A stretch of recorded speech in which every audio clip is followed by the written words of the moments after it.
বাঙালির শ্রেষ্ঠ উৎসব দুর্গাপুজোকে নিয়ে সম্প্রতি বড় ঘোষণা করেছেন রাজ্যের মুখ্যমন্ত্রী মমতা বন্দ্যোপাধ্যায়। আবারও রাজ্যের বারোয়ারি পুজো কমিটিগুলোকে পুজোর জন্য 1,10,000 টাকা অনুদান দেওয়ার কথা ঘোষণা করেছে সরকার।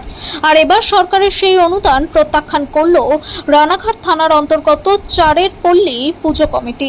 আর চারের পল্লী পুজো কমিটির সেই সিদ্ধান্তকে সমর্থন করে প্রতিবাদ করার জন্য সাধুবাদ জানালেন রানাঘাট উত্তর পশ্চিমের বিধায়ক পার্থসারথী চট্টোপাধ্যায়।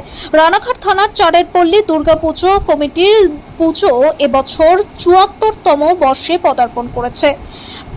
আর প্রাক ৭৫ বছরের পুজোয় চারের পল্লীর এবারের ভাবনা কালের বোধন। এই প্রসঙ্গে ক্লাবের সম্পাদক দেবতোষ চ্যাটার্জি কি জানালেন, পাশাপাশি তাদের এই প্রতিবাদী ভাবনাকে সাধুবাদ জানিয়েছেন বিধায়ক পার্থসারথী চট্টোপাধ্যায়। আর নেননি, এবারও তো রিফিউজ করলেন কেন? গত বছর আমরা করেছিলাম আরজিকর কাণ্ডের প্রতিবাদে, কিন্তু আরজিকর কাণ্ডের যার জন্য আমরা প্রতিবাদ করেছিলাম তার তো এখনো বিচার হলো না।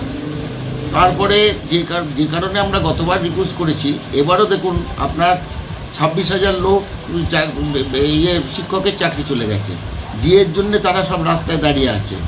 তারপরে দেখুন এই যে টাকাটা উঠছে যেন নিলাম করা হচ্ছে, আইপিএলের নিলাম, যে কে কত দেবো 1,10,000, যেখানে রাজ্যের বলছে আমরা ডিএর জন্য মেরুদণ্ড ভেঙে যাচ্ছে, ডিএ দিতে পারছি না, আমাদের মেরুদণ্ড ভেঙে যাচ্ছে, সেখানে 500 কোটি টাকা খরচ করার কোনো প্রয়োজন আছে?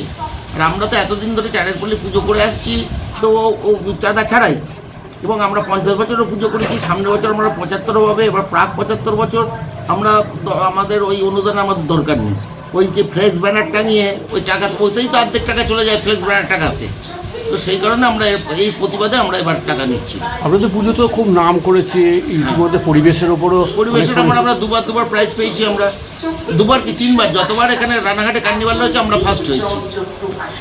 তা এটা কতক্ষণে আপনার ভালো লাগছে যে এই টাকা অনুদান নেবেন না বলে?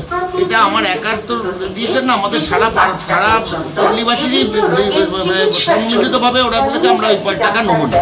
এটা আমার একার ডিসিশন না, এটা পুরো চারের পল্লীবাসীর ডিসিশন যে আমরা নিজেদের টাকা আমরা পুজো করবো। আপনার নাম?